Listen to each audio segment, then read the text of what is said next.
The cow kneels before a man. The reason behind it makes everyone angry. The morning mist clung to the rolling hills of Green Valley Farm like a delicate veil. The kind that Thomas Walker's late wife Mary used to wear to church every Sunday. At 68, Thomas could still remember the day his grandfather first brought him to this very spot, high on the eastern ridge of their 200-acre dairy farm in Jefferson County, Wisconsin. This land, his grandfather had said, it's got a soul, Tommy, and every animal that grazes here becomes part of that soul. Now, 58 years later, those words echoed in Thomas's mind as he watched his herd of Holstein dairy cows emerge from the morning fog like gentle ghosts, their black and white coats glistening with dew. The farm had changed since those days. Modern milking equipment had replaced the old hand-operated machines. Solar panels now crowned the red barn's roof, and a computer system tracked each cow's health and production. But the soul of the place, that remained unchanged. Thomas's arthritic hands gripped the wooden fence post as he counted the cows, 54 in total, each one known to him by name, personality, and lineage. His eyes settled on Bella, a beautiful brown and white Holstein who stood out from her black and white herd mates.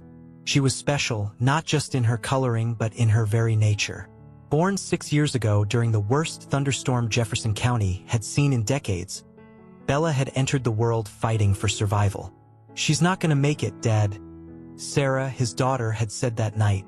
Fresh out of veterinary technician school, she'd helped with the difficult birth. Her breathing's too weak. But Thomas had stayed with the calf all night, warming her with blankets, feeding her with a bottle, and talking to her in the gentle voice he'd used with all his animals since he was a boy. By morning, Bella was standing on wobbly legs, pressing her wet nose against Thomas's weathered cheek. From that night forward, a bond had formed between the farmer and the cow that went beyond the usual connection between human and animal. Bella seemed to understand human speech in a way that sometimes gave visitors pause. She would come when called, not just for food but for company. She would walk beside Thomas as he checked fences, stopping when he stopped, turning when he turned. Other farmers might have dismissed such behavior as anthropomorphizing, but Thomas knew better. He'd spent his life among these creatures, and in Bella he recognized something extraordinary. The sound of tires on gravel pulled Thomas from his memories. Sarah's old Subaru wound its way up the farm's dirt road, returning from her morning shift at the Jefferson County Animal Hospital. At 32, she was all he had left since Mary passed away from cancer 2 years ago. Sarah had moved back home 6 months after the funeral, saying she needed to help with the farm, but Thomas knew she was really worried about him being alone. "Morning, Dad," Sarah called out as she parked beside the farmhouse. Her scrubs were stained with what looked like dog slobber, and her dark hair was escaping from its ponytail. "You're up early. Cows don't milk themselves?" Thomas replied with a smile, though they both knew the automated milking system meant he didn't need to be up at dawn anymore. Old habits died hard. Sarah grabbed her medical bag from the back seat and joined him at the fence. Like her father, she took a moment to count the cows, a ritual ingrained since childhood. "How's Bella doing? Any change in her behavior?" Thomas shook his head. They'd both noticed something different about Bella over the past few weeks. She seemed more subdued, spending long hours staring at the farmhouse or following Thomas with unusual intensity. "Same as yesterday. Eating well, milk production normal, but something's not quite right.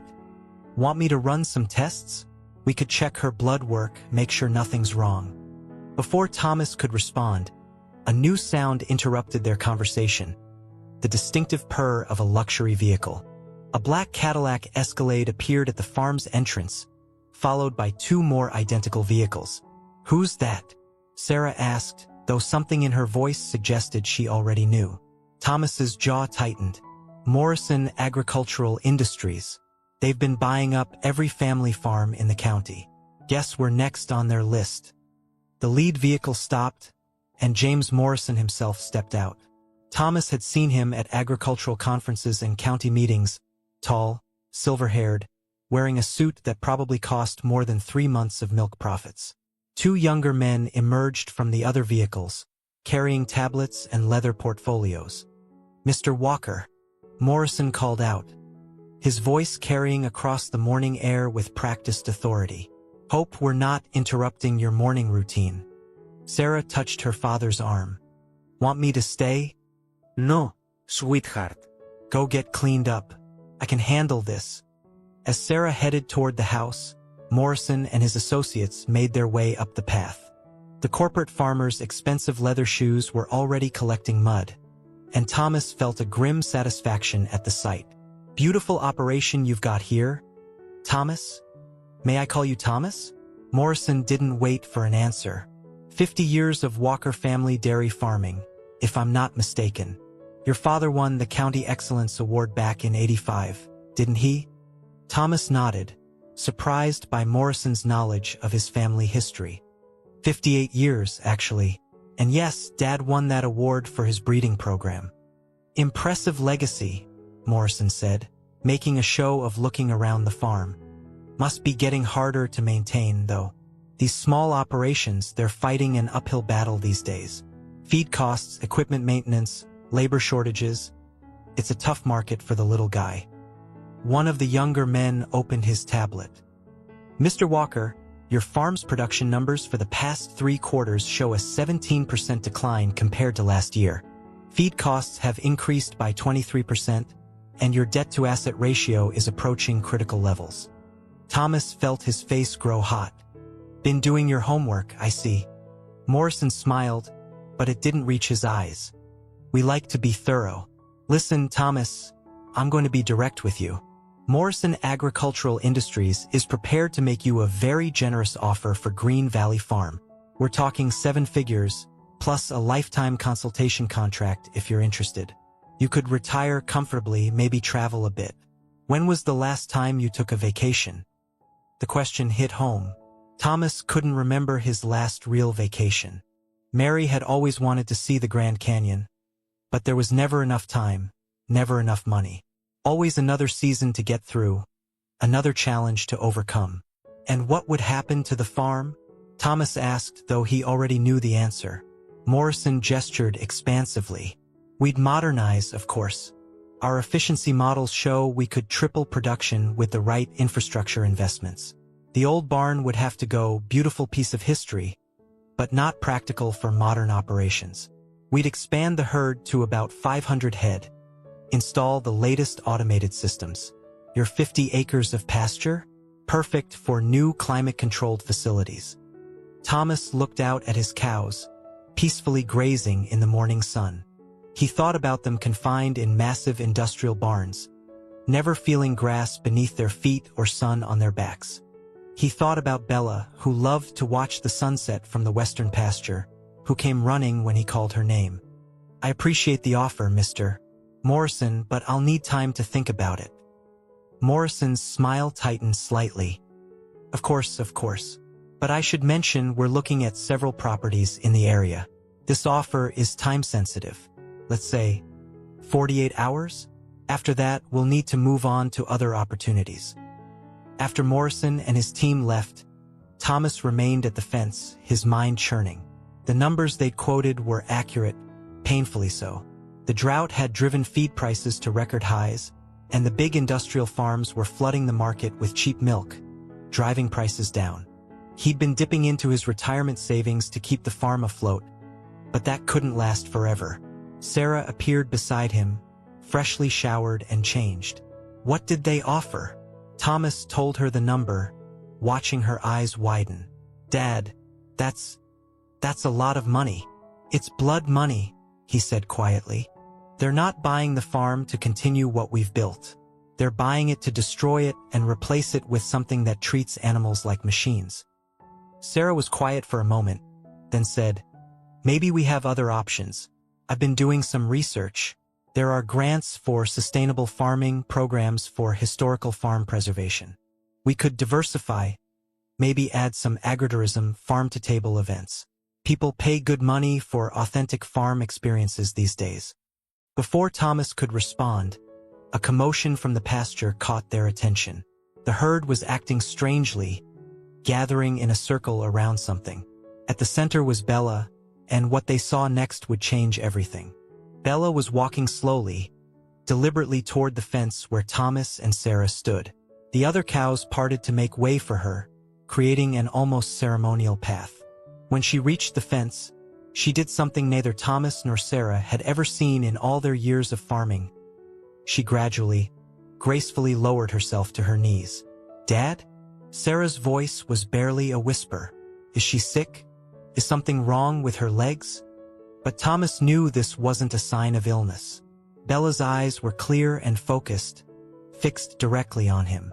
Her movement hadn't been a collapse. It had been a conscious action, almost like a bow. The other cows had gone completely still, creating an otherworldly tableau in the morning mist. Sarah, her hands shaking slightly, pulled out her phone and started recording. For nearly a minute, Bella remained in her kneeling position, her gaze never leaving Thomas's face. Then, with the same deliberate grace, she rose to her feet. "I've never seen anything like this," Sarah breathed. "Never even heard of anything like this." Thomas reached over the fence to stroke Bella's face, and she pressed her head against his hand with unusual gentleness. In that moment, he felt something pass between them, an understanding that went beyond words, beyond the usual boundaries between human and animal. That evening, after the day's work was done, Sarah sat at the kitchen table staring at her phone. "Dad, I think I need to share this. People should see this." Thomas looked up from his coffee. "What good would that do? Maybe it would help people understand what we're fighting for here. This isn't just about money or efficiency. It's about something deeper, the connection between farmers and their animals, the value of small farms, the importance of treating animals with dignity." After some discussion, Sarah posted the video with a simple caption: "Our cow Bella kneeling before my dad, the man who's cared for her all her life. Now we might have to sell her to a factory farm." Neither of them was prepared for what happened next. The video exploded across social media overnight. By morning, it had millions of views and shares. Local news stations began calling, then national ones. The farm's email inbox filled with messages from around the country: farmers, animal rights activists, ordinary people touched by the image of a cow showing such apparent devotion to her caretaker. Save Bella started trending on Twitter. People began sharing their own stories of connections with farm animals, of family farms lost to corporate agriculture, of the importance of humane farming practices. The video sparked a national conversation about the future of American agriculture and the true cost of industrial farming. Morrison Agricultural Industries found itself under unexpected scrutiny. Former employees began speaking out about conditions in their industrial facilities. Environmental groups published reports about pollution from their massive operations. Local farmers who had sold to Morrison shared their regrets and warnings. Through it all, Thomas tried to maintain his normal routine, though it wasn't easy with reporters camping outside his gate and drones buzzing overhead trying to get footage of Bella. She became known as the kneeling cow, and people traveled from across the country hoping to witness another such display. Sarah's inbox filled with interview requests, and she found herself becoming an unexpected spokesperson for small farms. Her blog posts about daily life on the farm, the personalities of their cows, and the challenges facing family farmers resonated with readers around the world. But the story took an even more dramatic turn when someone leaked internal documents from Morrison Agricultural Industries. The files revealed a systematic strategy of targeting struggling family farms, using pressure tactics to force quick sales, and covering up animal welfare violations. There were emails discussing Thomas's farm specifically, noting its strategic location and the company's plan to acquire at any cost. The revelations sparked protests outside Morrison's corporate headquarters. Shareholders began demanding answers about the company's practices. State and federal authorities launched investigations into potential violations of animal welfare and environmental regulations. As the controversy grew, something unexpected began happening in Jefferson County. Local farmers, inspired by the Walker Farm story, started meeting to discuss ways to resist corporate takeovers. These meetings, held in barn lofts and around kitchen tables, gave birth to the Small Farm Alliance of Wisconsin. The alliance's first action was to create a cooperative for sharing equipment and resources. Instead of each farm trying to afford its own expensive machinery, they could share costs and equipment.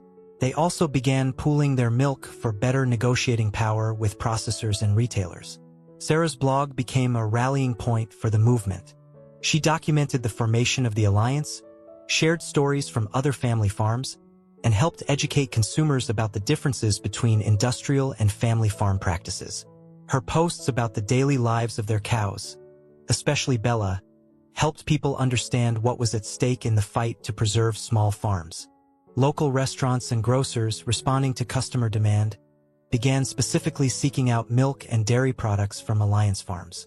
They created special labels highlighting their support for local family farms, and customers proved willing to pay premium prices for humanely produced dairy products. State legislators, sensing the shifting public mood, began working on new regulations to protect small farms and require higher standards of animal welfare in industrial operations. The Bella Bill, as it became known, would require all dairy operations to provide regular pasture access for their cows and maintain minimum space requirements per animal. 3 months after Bella's famous gesture, Morrison Agricultural Industries withdrew their offer for the Walker farm. The company was facing multiple investigations and a sharp decline in stock value. Their aggressive acquisition strategy had backfired in the face of public scrutiny and changing consumer preferences. But the story didn't end there.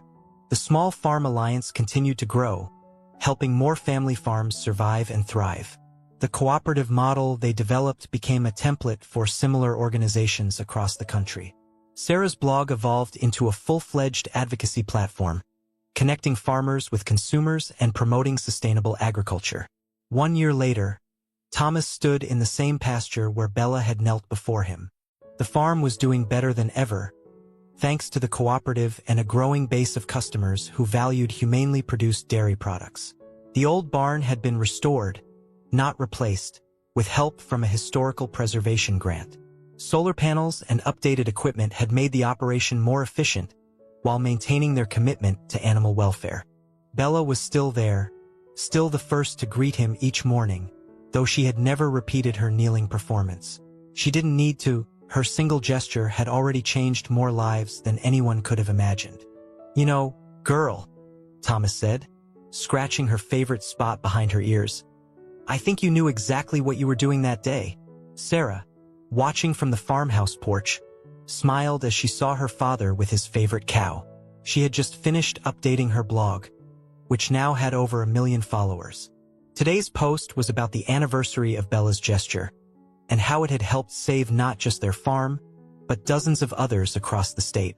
That evening, as father and daughter sat on the porch watching the sunset, they could hear the soft lowing of contented cows in the distance.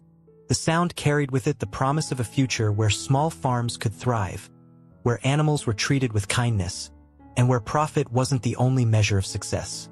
"Dad," Sarah said, breaking the comfortable silence, "do you ever regret not taking Morrison's offer? We could have retired comfortably, had an easier life." Thomas looked out over his land, where generations of Walkers had worked and where generations more would continue their legacy. He thought about Bella and all his other cows, about the morning mist and evening sunsets, about the simple dignity of caring for creatures who trusted you with their lives.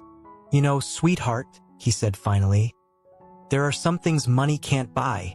What we have here, the land, the animals, the way we treat them, that's worth more than any number Morrison could have offered." Bella reminded us of that when we needed it most. As the stars began to appear in the darkening sky, Bella stood in her favorite spot in the western pasture, silhouetted against the last rays of the setting sun. She was more than just a cow who had knelt before a farmer. She had become a symbol of hope, a reminder that in a world often driven by profit and efficiency, there was still room for compassion, connection, and the simple dignity of treating all living beings with respect.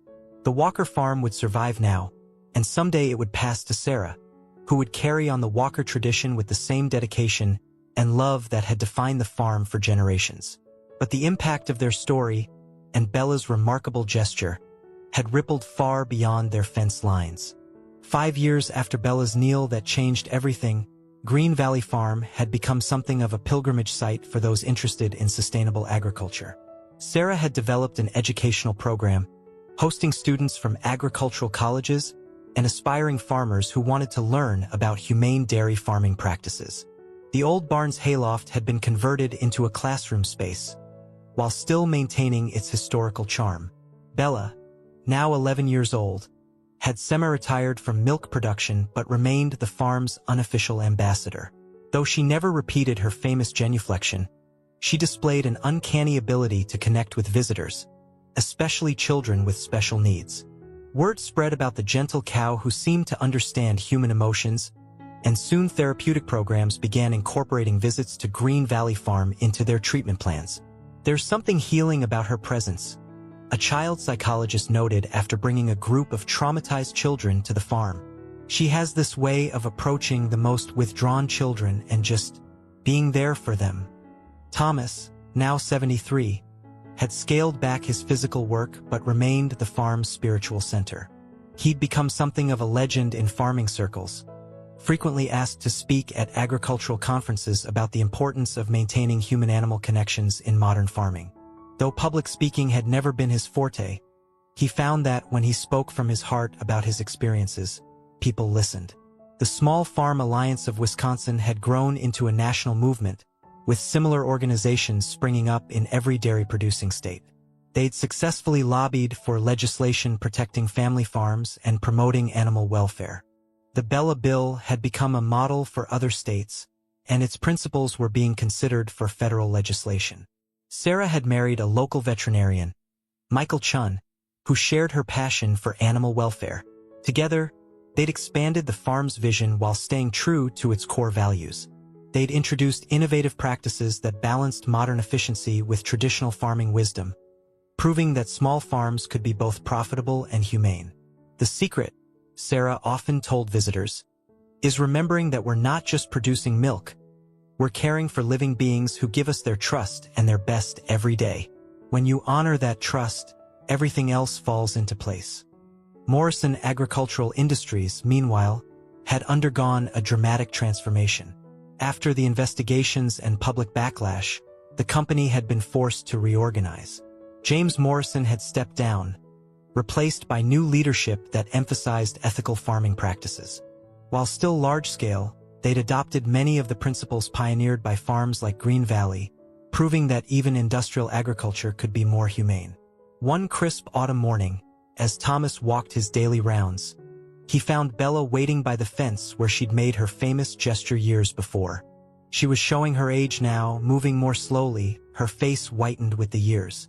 But her eyes were as bright and intelligent as ever. "We did good, didn't we, old girl?" he said, reaching out to stroke her face. "We showed them all that there's a better way."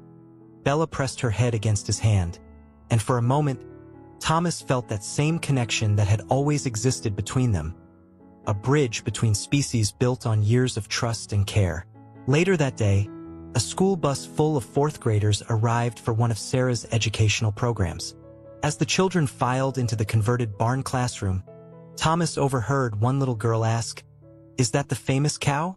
The one that knelt?" "That's Bella," Sarah confirmed. And while her kneel made headlines, the real story isn't about that one gesture. It's about what happens when we treat animals and each other with respect and kindness. The little girl looked thoughtful. "My grandpa used to have a farm, but he had to sell it. He cried when he told me about it." Sarah knelt down to the girl's level. "That's why what we do here is so important. We're not just preserving a farm, we're preserving a way of life that recognizes the value of every living thing." As the years passed, Green Valley Farm became more than just a dairy operation. It became a living testament to the power of standing firm for one's beliefs, of maintaining human-animal bonds in an increasingly mechanized world, and of the unexpected ways that change could come about. Thomas had lived to see his grandfather's words proven true. The land did have a soul, and every animal that grazed there became part of that soul. But he'd learned something more. That soul could touch others, could inspire change, could remind people of fundamental truths they'd forgotten in their rush toward progress. On warm evenings, visitors to the farm might still see an elderly man and an aging cow standing together in the western pasture, watching the sunset. No words would be exchanged, no dramatic gestures made. Just the quiet communion between two beings who had, in their own way, helped change the world. And if someone were to ask Thomas if he believed Bella had really understood what she was doing that day she knelt before him, he would smile and say, "Some things don't need explaining. They just need to be honored." The story of the cow who knelt before a farmer had become more than just a viral video or a social media sensation. It had become a reminder that in the most unexpected moments, in the simplest of gestures, we might find the courage to stand or kneel for what we believe in, and in doing so, inspire others to do the same. And so the Walker legacy continued, not just in the fertile soil of their Wisconsin farm, but in the hearts and minds of all those who learned about a special cow named Bella and the family who chose to honor the sacred bond between human and animal, no matter the cost. As the sun set on another day at Green Valley Farm, the evening breeze carried the sweet scent of hay and the soft sounds of contented animals across the land that love had saved, where a simple act of understanding between farmer and cow had sparked a movement that would ensure such bonds would endure for generations to come.